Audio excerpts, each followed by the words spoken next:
Ja, liebe Freunde, ons vandaag ervaar ik heb uit Jakobus 1 vers 19.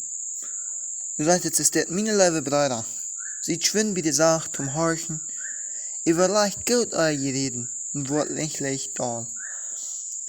Aufhängen ist der so, wie wir ongezein zijn, du wie räden wie veel, wie wir noch pas de woat, du wie räden wie veel. Hier, de Bibel redt uns über Tau, wann wir reden, dann sollen wir darüber nur denken, was wir reden. Und wir sollen immer reisen zum Tau horchen, immer horchen, reisen zum horchen, was der Nächste sagt. Weil, das sag ich, wer selbst läuft, das hat viel Woat. Das schmiert sich an. Weil wir Tau horchen, nicht bloß noch unsere eigene Welt gehen, und wenn wir reden, dort wie ich mit euch denken.